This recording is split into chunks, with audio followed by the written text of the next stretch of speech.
gracias por su asistencia a este acto de los lunes de la Ateneo.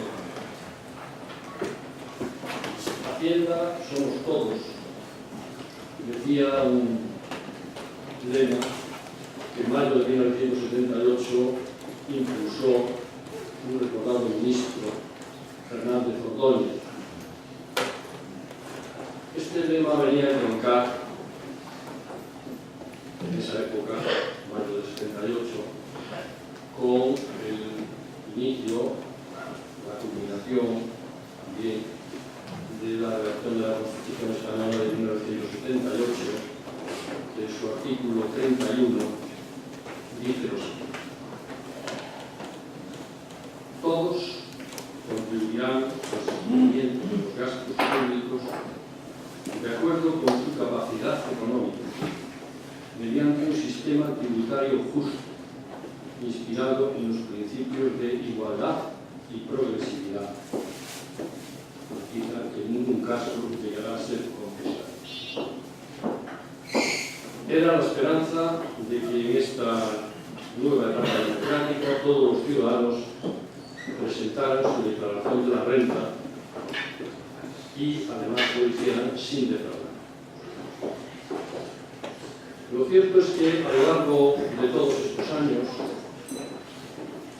ya han pasado 40 años desde la proclamación de la Constitución Española, este lema o eslogan fue convirtiéndose en un elemento publicitario. Y lo recogido en la Constitución, algo sin gran trascendencia práctica, ya que la realidad fiscal del país está muy alejada de lo que dice y enuncia esta norma. Y desde luego, los órganos fiscalizadores, entre otros, por ejemplo, el Tribunal Constitucional, que es tan activo en algunas otras áreas, se han puesto de perfil para efectivamente evaluar la igualdad y la progresividad de nuestro sistema fiscal. Pero la ratificación de que era un mero eslogan publicitario nos la proporcionó la propia abogacía del Estado, cuando recientemente, en el año 2016, defendió el archivo de la acusación contra la infanta Cristina, por el caso Clos, señalando que dicho lema era simplemente eso, y no algo, el fraude fiscal, que nos afectaba a todos los españoles. La verdad que es una manera un poco rara de elevar la conciencia fiscal de los ciudadanos. En todo caso, tenemos que constatar hoy que el nivel de economía sumergida, el fraude fiscal en nuestro país, se sitúa en el entorno del 20-25% del Producto Interior Bruto, lo que viene a significar aproximadamente que unos 50.000 millones de euros se pierden anualmente en ingresos tributarios con esta situación. Y, lógicamente, ingresos que dejan de financiar el gasto público, especialmente en las áreas más sensibles, como pueden ser las pensiones, la educación o la sanidad. Lo que sí es cierto es que en uno de los últimos barómetros del CIS, del Centro de Investigaciones Sociológicas, el 87% de los españoles considera que no pagan más impuestos quienes más tienen. ¿Por qué? Para hablarnos de que Hacienda no somos todos y cómo conseguir un sistema fiscal más justo, hemos invitado a don Carlos Cruzado, presidente de GESTA, la asociación que agrupa a los técnicos del Ministerio de Hacienda, a quien agradecemos su disponibilidad para estar aquí en Santiago. Carlos Cruzado es abogado y funcionario del Ministerio de Hacienda. En su actividad profesional ha desarrollado tareas en la Intervención General de la Administración del Estado y del Instituto de Contabilidad y Auditoría de Cuentas, siendo elegido presidente de la Asociación de Técnicos del Ministerio de Hacienda en el año 2005. Ha publicado un libro ha tenido un gran impacto, tanto en sus cifras de ventas como impacto a nivel social. ¿Qué hacemos con nuestros impuestos? Es enormemente importante, pero sobre todo en su trayectoria profesional yo destacaría dos cosas. En primer lugar, es un defensor de un sistema fiscal más eficiente y justo, sin que ello suponga nuevos recortes y ajustes contra el estado de bienestar. Y la segunda, que es un hombre que dice las cosas claras, es un hombre valiente, cuando ha pedido públicamente la dimisión del ministro de Hacienda, Cristóbal Montoro, a raíz de la decisión del Tribunal Constitucional de anular la llamada amnistía fiscal por ser un instrumento ilegal que ha servido para que algunos personajes poderosos regularizar casi de gratis su situación fiscal. Muchas gracias, Carlos, por tu presencia aquí y por tu palabra.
A eliminar ese diferencial, a reducir ese diferencial que ya muchos informes vienen poniendo de manifiesto. La Comisión Europea ya en el otoño pasado hablaba en otro informe de que estamos en un nivel de desigualdad sobreequiparable a países como Bulgaria, Letonia y Lituania, ¿no?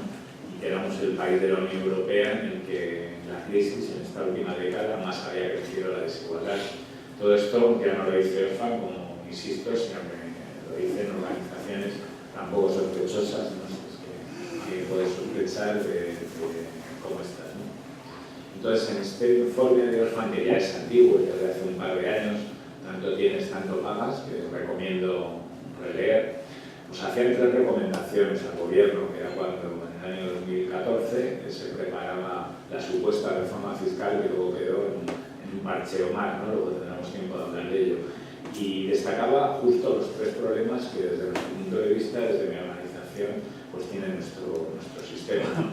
Le falta suficiencia, no está aportando, no está recaudando lo suficiente para entender, para mantener, incluso para ampliar el estado de bienestar. Es un sistema que es injusto, no paga más el que más tiene, como decía antes en relación con esta encuesta del CIS, y tenemos un grave problema con la evasión y la elusión fiscal. Estamos, luego hablaremos también de ello, pues entre los primeros puestos en ese ranking en Europa del fraude fiscal. Estoy hablando de los países de nuestro entorno, de la Unión Europea 15, y ahí desde luego detrás de Grecia, pues con Italia, estamos compartiendo ese segundo puesto y luego tendremos ocasión de hablar un poco de ello. Los ciudadanos, como decía antes, opinan que casi el 90%, un 87%, que no paga más quien más tiene, ¿no? En ese sentido, lo que están poniendo de manifiesto es la falta de equidad del sistema. Pero también, en esta encuesta, la mayoría de los ciudadanos se inclinan por aceptar incluso que se incrementen los impuestos a cambio de mejores prestaciones, ¿no? Mejores prestaciones sociales.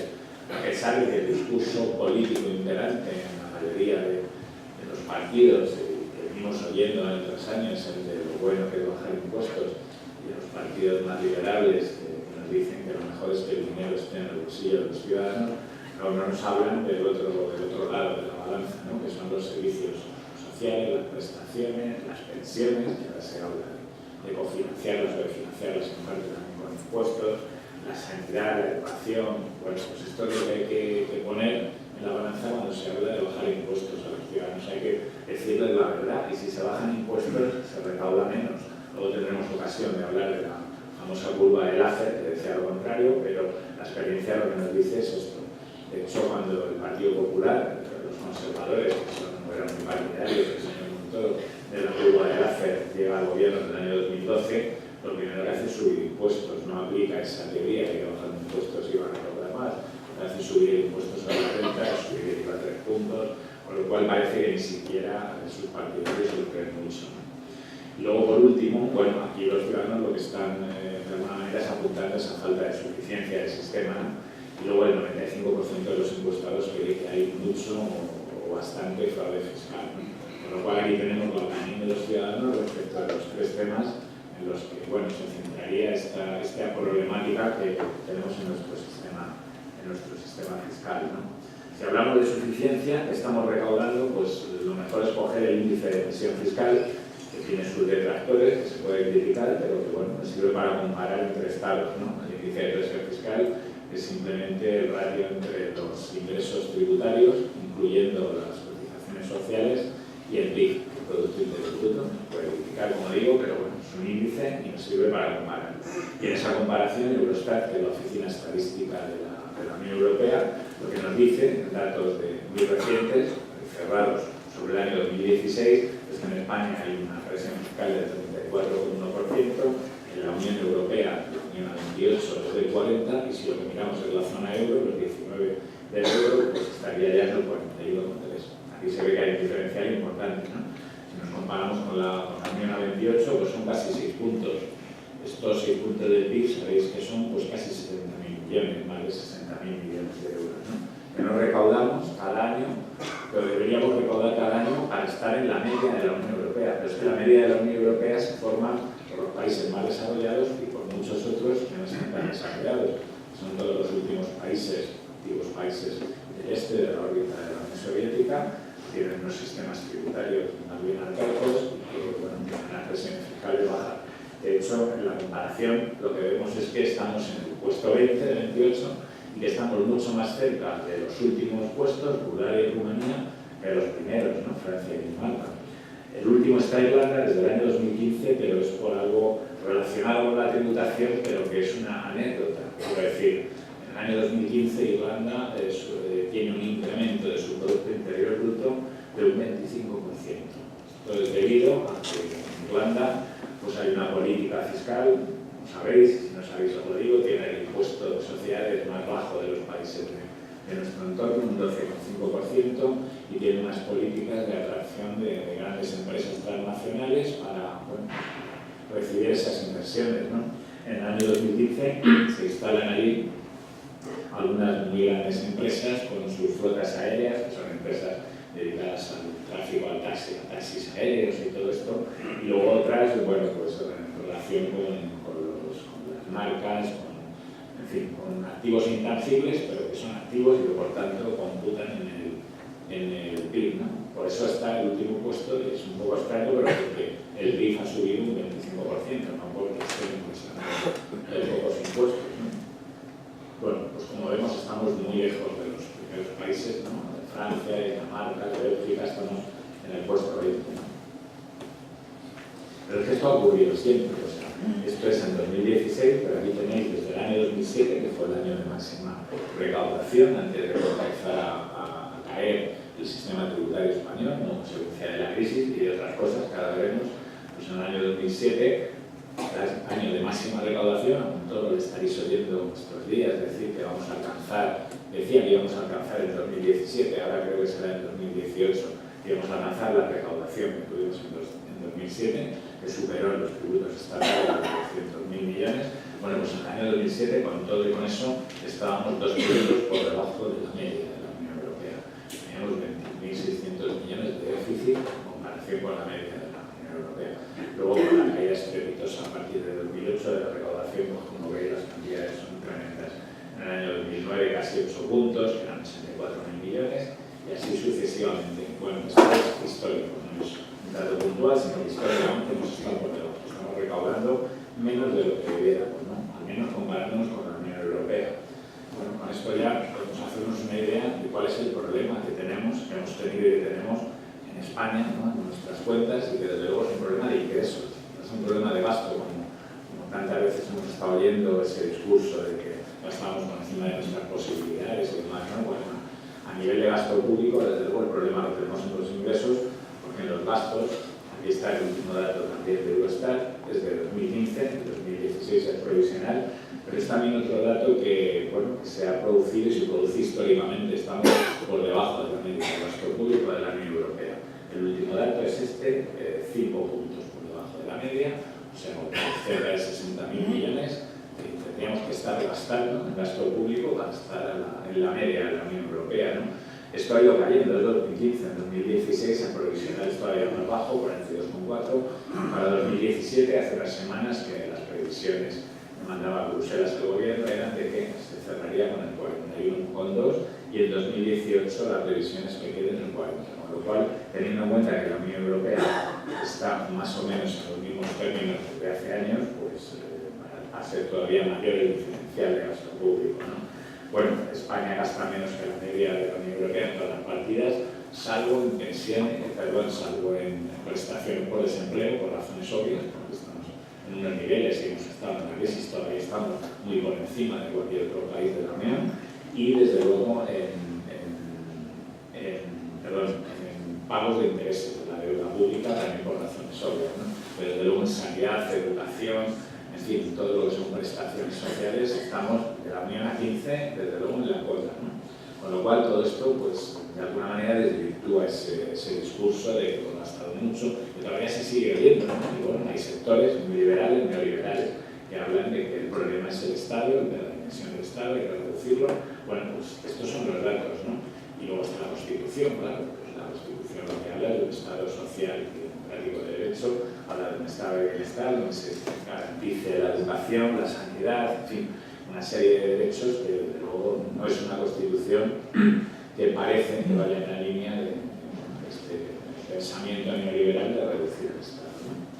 Entonces, si no lo reducimos, desde luego tenemos un problema de ingreso, necesitamos ingresar más, ¿no? Bueno, este es el último cuadro que se acaba hace un par de semanas la Unión Europea, comparando el gasto social y ahí vemos la Unión Europea, la media está en el 29%, España en el 24,7%. Los gastos sociales. ¿Cuál ha sido el proceso?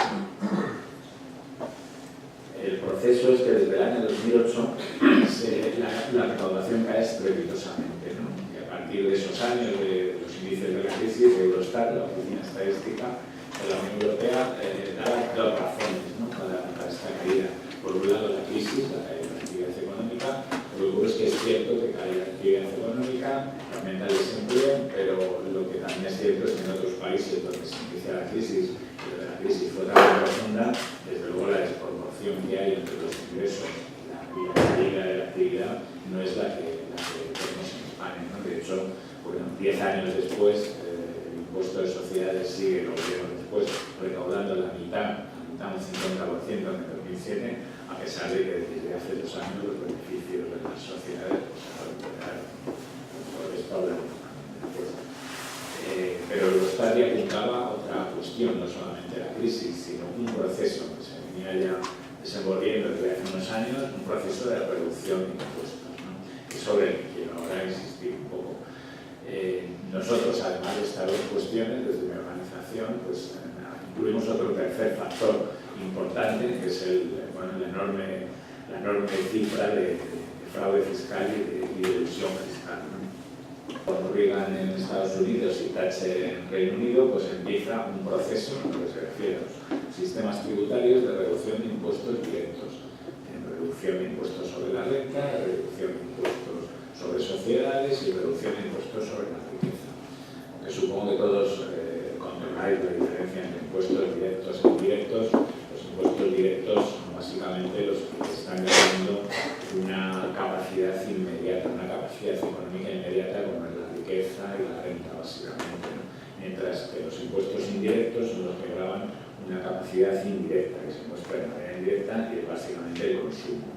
¿Qué ocurre? Que los impuestos indirectos obviamente son más injustos. ¿Por qué? Porque están grabando a todo el que consume con independencia de su renta, de su riqueza, y por tanto pagamos el mismo IVA, cualquiera de nosotros, un desempleado o un banquero. Entonces, en ese sentido decimos que el IVA es un impuesto regresivo.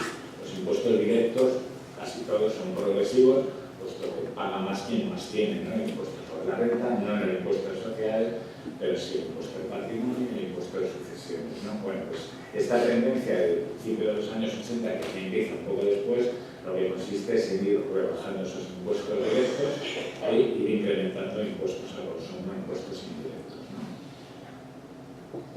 Bueno, todo esto está basado en esta teoría neoclásica de la incidencia impositiva, por la que nos decían que bueno, los impuestos directos lo que hacen es distorsionar demasiado el mercado, ¿no?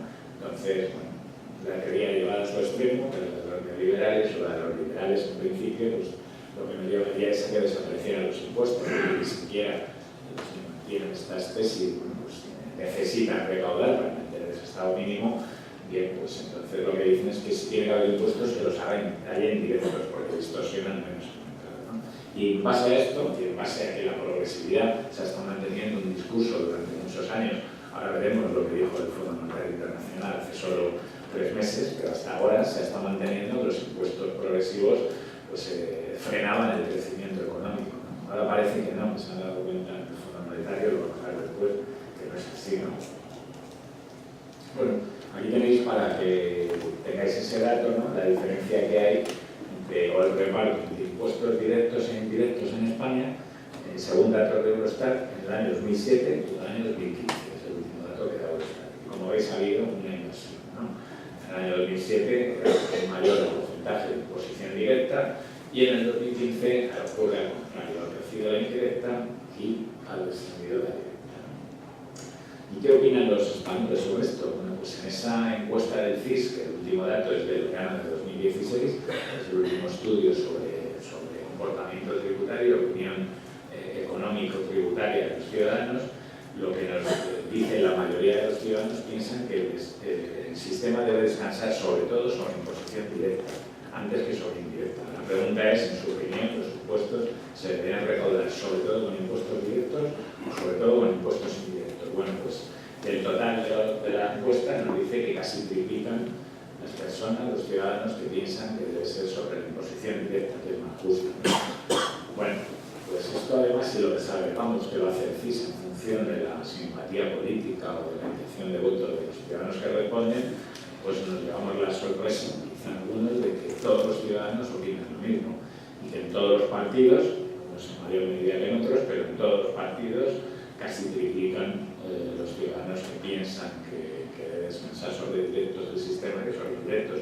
Entonces hay que preguntarse qué ocurre, por qué los gobiernos lo que hacen es lo contrario. Pues seguramente es que están haciendo caso antes a otros grupos, a grupos de presión, a élites, que a los ciudadanos, porque los ciudadanos lo dicen muy claro, ¿no? Junto a ese proceso de reducción de aumento de imposición indirecta, Bueno, en España en la última década hemos tenido la mayor subida de impuestos indirectos de la Unión Europea, que se hace en esta década. Primero el gobierno socialista subió el IVA del 16 al 18%, 3 puntos, y a continuación cuando llegó el gobierno del Partido Popular solo subió otros 3 puntos al 21%, ¿no? Hemos tenido la subida, en la Unión Europea no ha habido una subida de impuestos indirectos en la última década tan grande como la que hemos tenido en España, ¿no? Junto a este proceso de reducción de impuestos, de aumento de impuestos indirectos, pues ha habido ese proceso, algunos refería antes, de reducción de los impuestos directos, ¿no? Hemos tenido la supresión del impuesto de patrimonio en el año 2007, es verdad que en 2011 se vuelve a implementar de manera transitoria y así lo hemos tenido hasta ahora que no sigue, iba a decir que sigue, pero no sigue. De hecho, no hay presupuestos, pues el gobierno en el decreto ley de prórroga de los presupuestos no ha incluido el impuesto de patrimonio, con lo cual ahora mismo no hay impuesto de patrimonio en España. O mejor dicho, está bonificado al 100%, como está ocurriendo en Madrid, o hablaremos de ello, en todas las comunidades. Nosotros entendemos que no es la intención en este momento del Partido Popular de suprimirlo, sino que es una pieza más con la que está jugando el Ministerio frente a las comunidades autónomas para intentar aprobar los presupuestos, ¿no? Sabéis que también el ministro ha decidido paralizar ese incremento de las pagos a cuenta de la financiación de las comunidades autónomas y bueno, seguramente esto va en esa línea, ¿no?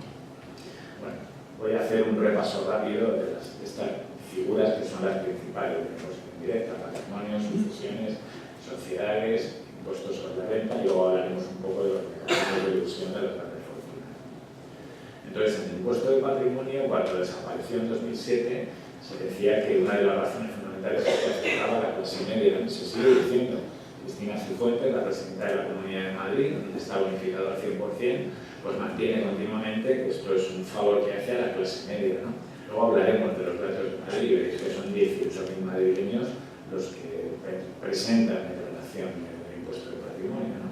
Y desde luego los datos del impuesto de patrimonio básicamente son la exención de los primeros 700.000 euros, que en Galicia está en ese mismo nivel. Hay otras comunidades que lo han bajado, lo han subido. En Galicia están en el nivel estatal, que son 700.000 más 300.000 de la vivienda habitual. O sea que, bueno, hablar de que 1 millón de patrimonio, teniendo en cuenta además que aquí no hay declaración conjunta y en el caso de matrimonio, pues va por cada uno de ellos, pues hablar de 2 millones de euros en matrimonio, 1 millón como clase media nos parece que cuadre con los datos que la propia agencia tributaria nos desvela de las declaraciones, ¿no? De la renta y del patrimonio.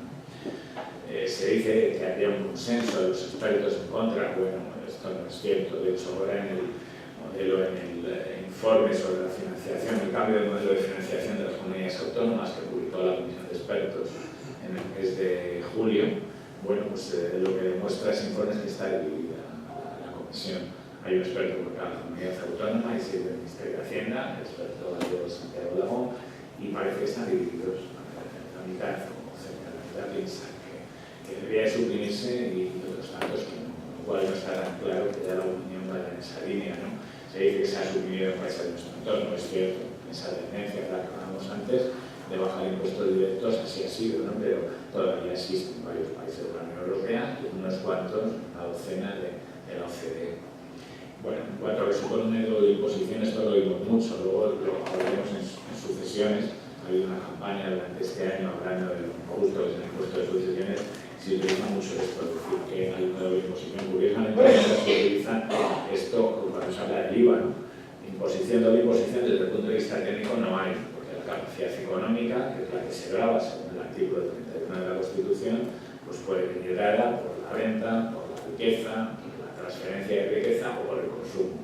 Esto es lo habitual y por tanto no se puede hablar de doble imposición porque hay una imposición sobre la riqueza y aunque haya habido una imposición sobre la renta antes, que es el argumento, como ya se ha pagado la renta, ahora resulta que hay doble imposición. En sucesiones se dice lo mismo, en el IVA no se dice, el argumento es el mismo. Este argumento no tiene sentido, salvo que hablemos de que solo debería haber un impuesto. Cuando hay más de un impuesto, pues se puede hablar de esa doble imposición que existe.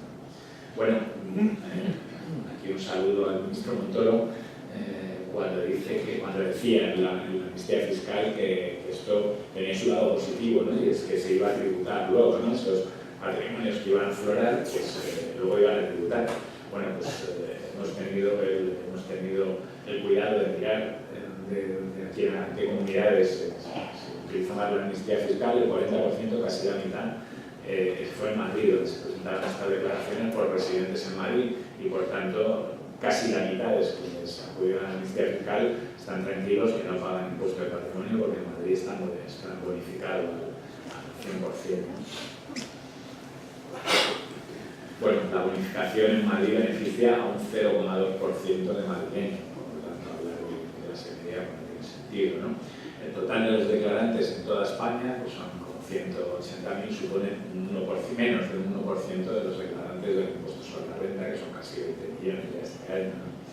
Según la estadística de la agencia tributaria, la base imponible de renta de los declarantes de patrimonio, la media son 118.000 euros. No parece que la clase media gane 118.000 euros al año, ¿no?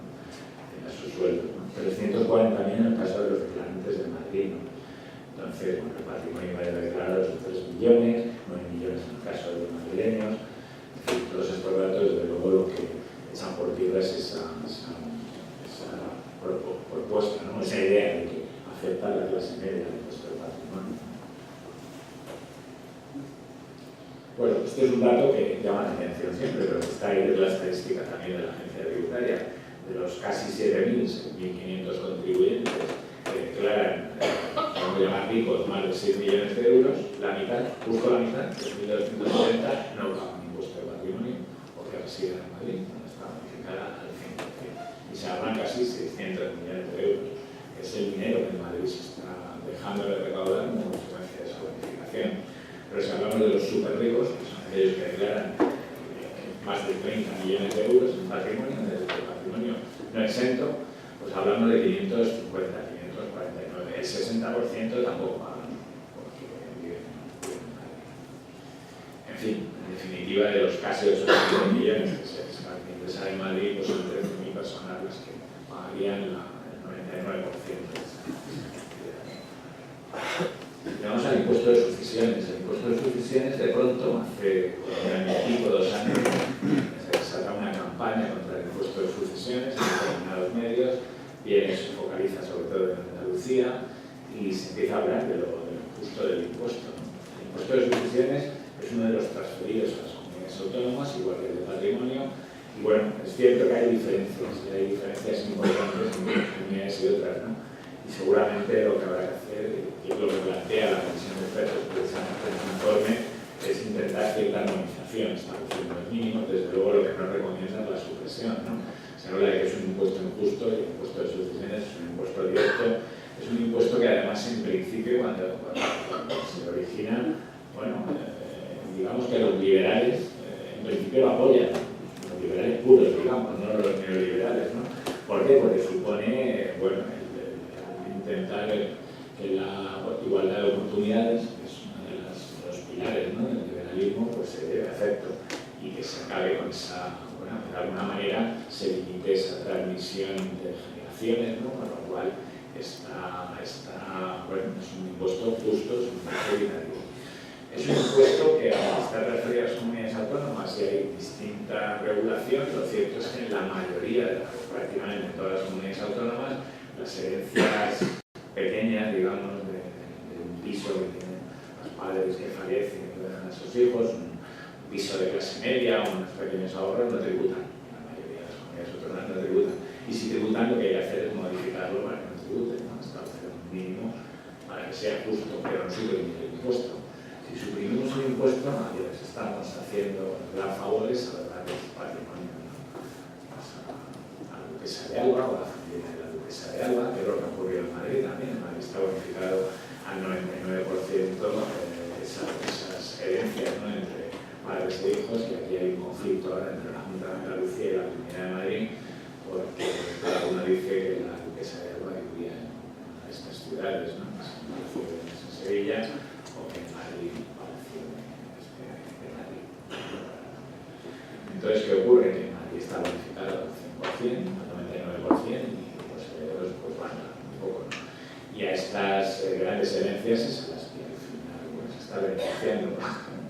Se han utilizado datos, habéis oído en los medios muchísimo, que no son ciertos. Se dice que ha aumentado el número de denuncias como consecuencia de lo gravosas que son las herencias. Es cierto que han aumentado el número de denuncias en los últimos años en todas las comunidades. En Madrid está bonificado en 99%, ha aumentado casi al mismo nivel que la media de toda España, pero ha aumentado, y esto lo dicen los notarios, lo escriben, lo cuentan cuando les preguntan, porque bueno, en muchos casos están recibiendo bienes inmuebles que tienen gravámenes superiores, en casos incluso a valor del mercado actual, y en otros pues gravámenes importantes que no se pueden asumir.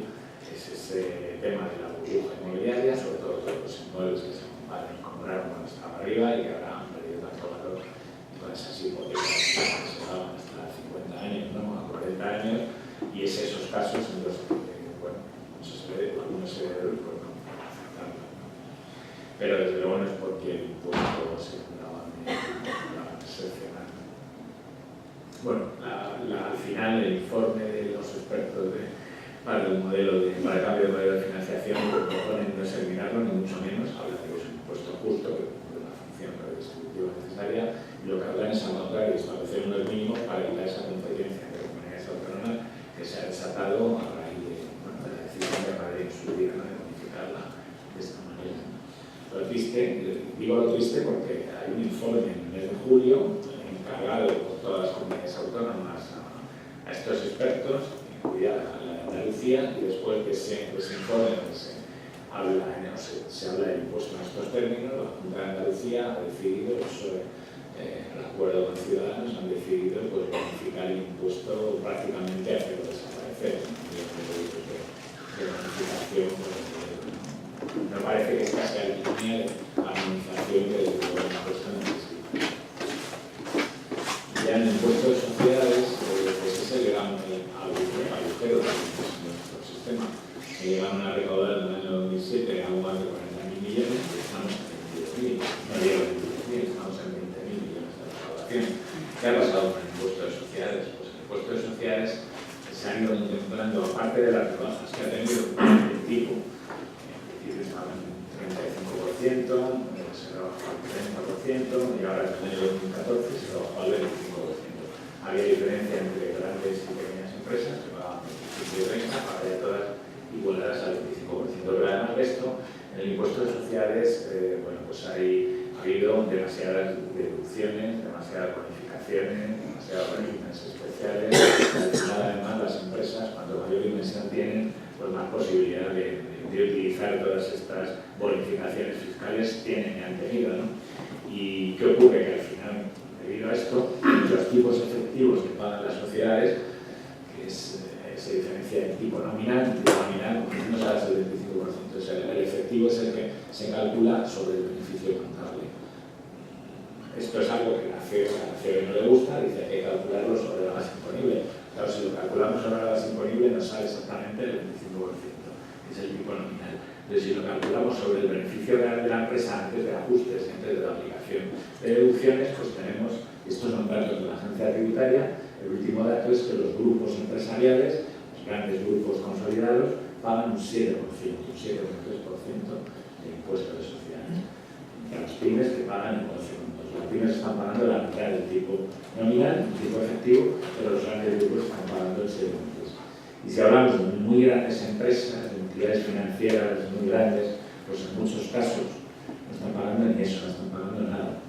Están compensando pérdidas, ejercicios anteriores, están compensando bases imponibles negativas y bueno, pues sería sorprendente conocer que está pagando el Banco Santander, por ejemplo, es algo que no podemos conocer, porque en las cuentas es difícil, en las cuentas ver que se está pagando realmente el impuesto. El impuesto de sociedades se contabiliza de una manera un tanto complicada y la contabilización del impuesto no se corresponde con lo que se ordena en el impreso que presenta el impuesto de sociedades en la agencia tributaria, ¿no? Entonces, bueno, pues, la media de todas estas empresas en el tipo efectivo es el 7%. Y además esto ha sido históricamente así también, y desde el año 2007 como los tipos iban un poquito más altos, luego fueron bajando. Ahora Montoro se felicita de haberlo subido, ¿no? Estaban en 3,8 cuando él los cogió, los tipos efectivos sí ha subido casi el doble, no llega, pero está en 6%. ¿Sabéis cuál es el tipo medio del impuesto sobre la renta, el efectivo? Pues es el doble de eso. Para cualquier español, el tipo medio. Estamos hablando de tipo medio. Bueno, esto es un cuadro, es un ejercicio que hicimos de ver la caída de la recaudación desde el año 2007.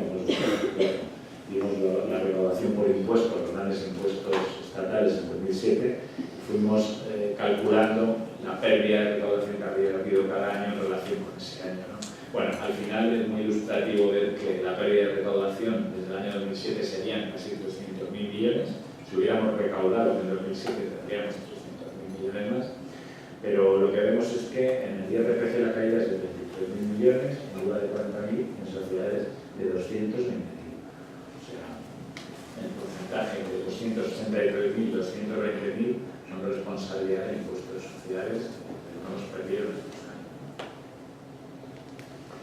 Y luego en el impuesto sobre la renta, esta data se repite prácticamente igual año tras año. Los grandes impuestos, el IRPF recauda el 40% del total de los impuestos estatales. El IVA el 33%, el resto que son básicamente impuestos especiales, electricidad, hidrocarburos, cerveza, tabaco, el 16%, y el impuesto de sociedades entre el 11 y el 12%, el 12% era en 2016. Bueno, pues es que además de que el impuesto sobre la renta es el que más recauda, es el 40%, si vemos las fuentes de recaudación del impuesto, vemos que casi el 85% procede de la imposición a los rendimientos del trabajo, de trabajadores y pensionistas, el 9% de lo recaudado por el impuesto es de los rendimientos de capital y el 7% de autónomos y profesionales, rendimientos de actividades económicas. Con esta data, con este cuadro, lo que concluimos es que efectivamente, como hoy decía, hoy ha publicado, como decía antes, un informe en el que hacen referencia a esto una vez más, ¿no? Y dicen que casi el 90% de los impuestos del sistema recae en los trabajadores y en los pensionistas, ¿no? Y aquí se ve el 40% del IRPF, el IVA, que hay que decir, como ya explicaba antes, es un impuesto regresivo y por tanto a quien más pesa o sobre quien más carga el IVA sobre las clases medias, sobre los trabajadores, incluso sobre las clases más desfavorecidas, porque un desempleado, una persona que tiene cualquier que vive de subvenciones, de ayudas, de organizaciones sociales, pues tiene que pagar su IVA cada vez que consume también, con lo cual, pues al final se puede decir que efectivamente la tributación de las empresas, la de los trabajadores, pues difiere bastante. En el impuesto sobre la renta, como os decía antes, ha habido una evolución tremenda. Ahora, si recordáramos que es lo que vamos a hacer ahora, lo que se pagaba, los tipos que había del impuesto sobre la renta cuando se crea el impuesto en el 77, 78, en la década de los 70, pues los tipos máximos marginales llegaban al 70%, muy cerca del 70%. Hoy esto sería impensable porque ya se queja mucho, ¿no?, en determinados sectores de que sea el 45%, que es ahora el 52%, que llegó a ser con el recargo del año 2012, bueno, pues llegó a estar el tipo marginal máximo en casi en el 70%. En la siguiente década, ya de los 90, bajó, pero estaba cerca del 60%, y luego ya en la última década, a partir del año 2000, pues cuando ya pues va bajando hasta los niveles actuales, donde están en el 45% del estatal, el tope máximo. El mínimo, los mínimos han variado menos, aunque también no están en el 9%, ya están en el 19%, pero bueno, estuvieron en el 15%, luego subieron en torno del 20%, que es la historia. Esto en cuanto a tipos marginales máximos, ¿no? Pero en cuanto a otro de los elementos que le dan progresividad al sistema, el impuesto sobre la renta, que es el número de tramos, sabéis que el impuesto sobre la renta se paga en función de los tramos, hasta tanto. Bueno, pues ahora mismo el estatal tiene 5 tramos. Las comunidades autónomas tienen la posibilidad de incrementarlos. En Galicia hay 7 tramos, aunque el máximo, o sea, el marginal máximo a partir del cual se aplica el máximo tipo, que es el 45%, en el caso de Galicia, son 60.000 euros. Esto quiere decir que a partir de los 60.000 euros, tanto si ganas 70.000 como si ganas 100 millones, vas a pagar lo mismo, a partir de los 60.000, no antes, claro. A partir de los 60.000, esos 10.000, si ganas 70.000, van a tributar igual, al 45%, que si ganas 600.000. ¿Eso qué quiere decir? Que la progresividad pues está muy limitada. Desde luego, parece que si lo que queremos es dotarle de mayor progresividad, que haya más diferencia de trato en cuanto a más cobra, más tiene que tributar, pues debería haber más tramos, ¿no? Bueno, pues el impuesto sobre la renta, cuando se crea, llegó a tener 35 tramos, 35. Claro, se habla de la complejidad del impuesto, no tiene ningún sentido. Entonces tampoco, porque cogía la calculadora y lo hacía ya en eso, ¿no? Coger una aplicación, antes el programa padre, lo presentaba y lo calcula, ¿no? Con lo cual eso no es razón, ¿no? Bueno, pues llegó a tener 35, cayó bastante hasta los más de 15 en la década de los 80, y luego ya fue cayendo, más o menos, bueno, estos últimos años que se ha quedado en 5 tramos, ¿no? Esto es lo que denota es eso, falta de progresividad del sistema. Y esto viene a cuento precisamente este cuadro, la evolución del PIB, en los años 60, viene a cuento de esa teoría que iban manteniendo la mayoría de los economistas, o muchos economistas, de que los impuestos progresivos paraban el crecimiento o mermaban el crecimiento, ¿no? Bueno, pues en España no ha ocurrido. Ahí tenéis desde la creación del impuesto en el 77 como es una línea ascendente hasta que llega el 2007, la crisis, y desde luego esos tipos altos y todos esos tramos no estaban parando el crecimiento. Ahí hay dos picos que son justo las dos crisis que hubo, que duraron muy poquito, de deuda y otra crisis financiera, pero como veis la tendencia va arriba. FEDEA es la Fundación de Estudios Aplicados. Es una fundación que está creada, financiada, administrada por las 10 mayores empresas de este país. Por tanto, no es susceptible de sospecha, ¿no? Sospecha en cuanto a que sea una organización pues, izquierdista o no sé qué, ¿no? Entonces, FEDEA, los economistas de FEDEA lo que dicen es que el sistema tributario español es un conjunto redistributivo, pero poco. Corrige la desigualdad, pero poco, y solo una empresa de impuestos sobre la renta. Esto es del año 2016. Jorge Rubia, es un investigador de FEDEA, dice textualmente esto: el impuesto sobre la renta es el único impuesto distributivo, es el que soporta la capacidad redistributiva de todo el sistema fiscal. El resto de impuestos aumenta la desigualdad. Por tanto, todo esto es regresivo. Y otro investigador de FEDEA, Julio López Laborda, en la presentación de ese informe al que me refería, pues lo que dice es esto: esto era en el 2016, la anterior legislatura. En esta legislatura se ha producido un cambio en la estructura fiscal que da más peso a los impuestos indirectos frente a los directos, por lo cual ha habido una reducción del efecto redistributivo y un aumento de la desigualdad. Pero este año pasado, en la Comisión de Presupuestos, el presidente de la AIREF, la Autoridad Independiente de Responsabilidad Fiscal, lo que ponía a decir era lo mismo. Y este señor tampoco es sospechoso de ser comunista, de ser izquierdista, no. Y decía: las reformas impositivas han supuesto una traslación desde la imposición directa a la indirecta, y dentro de la directa, desde las rentas de capital a las rentas del trabajo. Bueno, este es el panorama que tenemos, ¿no? Entonces, si no se invierte esta tendencia, el sistema fiscal se dirige hacia la corporación. Esto es que todo el mundo va a pagar igual, independencia de su riqueza o de sus rentas, ¿no? De manera que la impositiva será siendo la misma. Desigualdad, crecimiento y progresividad. Hablábamos de desigualdad, y rápido, como os decía antes, hay muchos informes, y ya no solo de organizaciones sociales, que van hablando del incremento de la desigualdad preocupante en España, ¿no? Bueno, la OCDE y la Comisión Europea ya el año pasado, por lo decir, diciendo que España tiene un crecimiento no inclusivo. Antes hablábamos de esto, bueno, está creciendo el PIB, está creciendo la economía, pero desde luego hay un buen sector de la población que se está quedando fuera. Esto ya lo dice la OCDE, lo dice la Comisión Europea. La desigualdad es elevada, ya hemos hablado de los niveles que estamos en España, y el impacto redistributivo de la fiscalidad es muy bajo, está por debajo de la media europea, ¿no?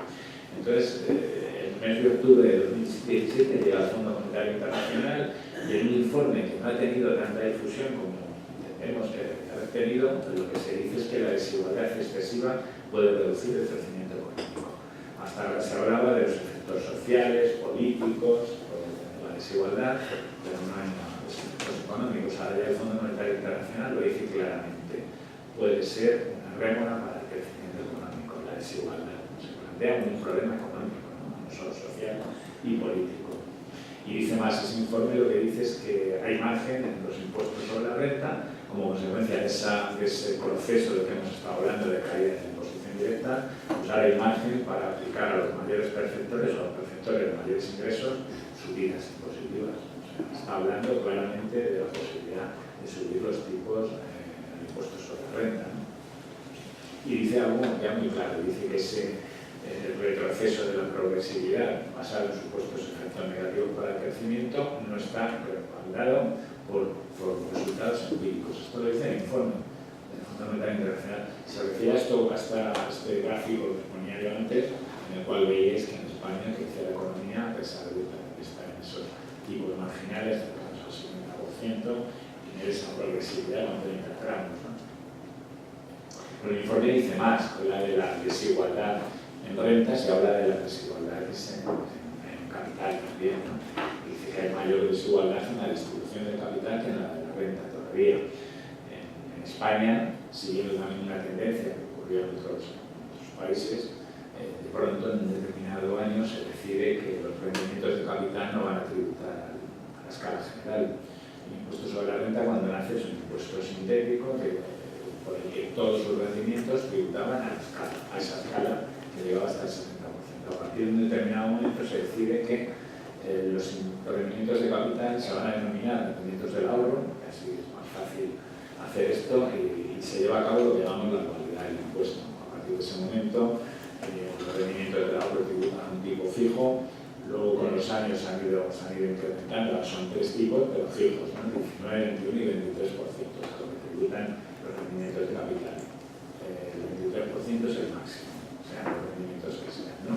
Están lejos, está a la mitad de ese 45% que es el máximo ahora, y está muy cerca de ese 19% que es el mínimo, impuestos sobre la renta, ¿no? Bueno, pues esa dualidad, el Fondo Monetario Internacional, bueno, la OCDE ya en 2014 hablaba antes de la reforma tributaria en España de impuestos sobre la renta, también en un informe decía que, bueno, que podría impulsarse la neutralidad impositiva acabando con la dualidad de impuestos que tributaran por igual los rendimientos de capital que los de trabajo, pero de actividades económicas. Se sabe que obviamente hay un saco roto. El informe Lagares, que fue el informe que encargó el Partido Popular antes de la reforma fiscal que acometió, en ese informe se analizaba la dualidad del impuesto y lo que se venía a decir al final, casi en conclusión, es que los mercados se habían acostumbrado ya y iba a ser difícil que se desacostumbraran. Esto lo dice el informe de Lagares y tampoco se le ha dado mucha publicidad a este argumento, pero es un argumento un poco frágil. Entonces, siguiendo esa recomendación internacional, vamos a ver cómo está España en relación con los países de la Unión Europea en tipos máximos de renta, ¿no? Y ahí es donde estamos en el puesto 15, ahora mismo, con ese 45%, y si os dais cuenta, estamos por detrás de todos los países más desarrollados. De hecho, por detrás solamente tenemos Luxemburgo, y ya todos son países, pues, en fin, bastante menos desarrollados que el nuestro, ¿no? Con lo cual parece que hay margen para subir esos tipos marginales, ¿no? Y ya para acabar, pues, el artículo 31 de la Constitución lo citaba de Francisco. Bueno, pues, lo que sientan son varios principios. El principio de generalidad, todos, ese Hacienda somos todos, el principio de capacidad económica, es el que tiene que guiar el gravamen, el principio de igualdad y el de pues vamos a ir hablando de todos ellos, desde luego hacen aguas, y a los que suman o mejor dicho, a los que teniendo en cuenta el fraude fiscal y la evasión fiscal, pues luego afecta a todos ellos, ¿no? El principio de igualdad, pues no vamos a hablar de la mesa fiscal, que ya hemos hablado mucho, hasta el Tribunal Constitucional ha hablado y ha dicho lo que ha dicho, ¿no? Efectivamente fue lo que motivó que desde la organización pidiéramos el cese del ministro promotor, ¿no? Es un agravio competitivo, incumple desde luego va contra ese artículo 31.1 y los principios que van a regir el sistema, ¿no? La excusa de la vida de capitales es algo que oímos mucho en economistas, periodistas, políticos. Cuando se habla de acabar con esas vías de ilusión que tiene la gran fortuna, se dice, cuidado que se irán de España, ¿no?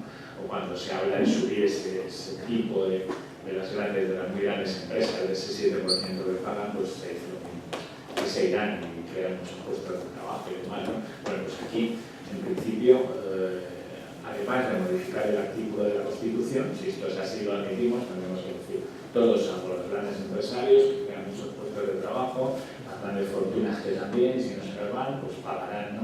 Esto habría que cambiarlo, pero el artículo dice todos, habla de generalidad. O sea, no es un eslogan, como decía la abogada del Estado, sino que lo dice el artículo 31 de la Constitución, ¿no?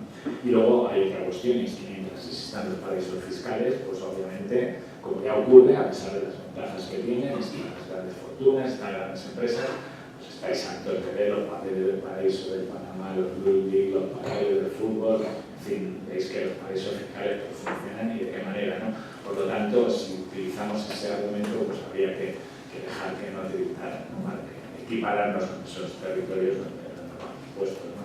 Y por último, y acabo con esto, la actuación de la agencia tributaria, pues ya de entrada, tal y como está funcionando, pues supone cierta doble vara de medir, porque la agencia tributaria lo que hace sobre todo es controlar los controlados. Una base de datos fantástica, cada vez se impulsan más datos, cada vez funcionan mejor y cada vez nos llegan antes a paralelas, así que olvida cualquier cosa, ¿no? Pero sin embargo, en lo que se refiere al esfuerzo que debe hacer en inspección, en búsqueda de bases no declaradas y sobre todo si hablamos ya de grandes fortunas, de las empresas, pues los efectivos, en fin, los medios, los recursos que se dedican pues son mínimos en relación con este tema, ¿no? Podríamos hablar de muchos casos, hablar, pues, a lo mejor tenemos ocasión en el debate, ¿no? De lo que ocurrió cuando Fantiani, aquel empleado del HSBC, salió de Ginebra con una lista que llegó a España, qué ocurrió con las personas que estaban en la lista, cómo la agencia tributaria les dio una segunda oportunidad, pudieron regularizar, la familia Botín ingresó más de 200 millones de euros solo por los intereses que habían abonado por esos capitales en los últimos 4 años. En fin, podemos hablar de muchas cosas y quizá en el que podemos hacer, ¿no? En la progresividad pues ya hemos hablado de ella y ya por último, bueno, pues la conclusión, como os decía al principio, es que recaudamos poco y mal, ¿no? Y en cuanto a propuestas, que ahora también tendremos ocasión de hablarlas, pues nosotros tenemos 11 medidas de lucha contra el fraude, 15 para mejorar y hacer más progresivo el sistema tributario, medidas administrativas y medidas de sensibilización fiscal, ¿no?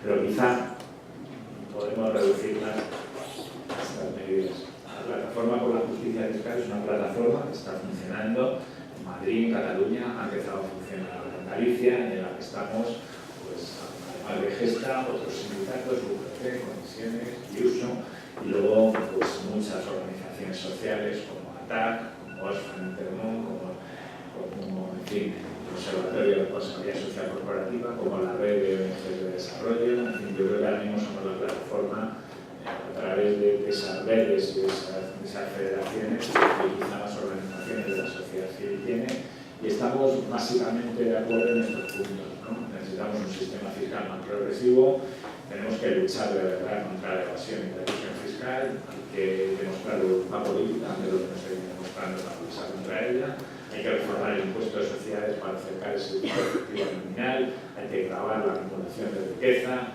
hay que contener la regresividad y la imposición indirecta, hay que hacer pedagogía, es esencial la educación tributaria y desde luego para luchar contra los paraísos fiscales, contra la participación fiscal de los grandes transnacionales hay que, bueno, que lograr una mayor cooperación internacional en esta materia.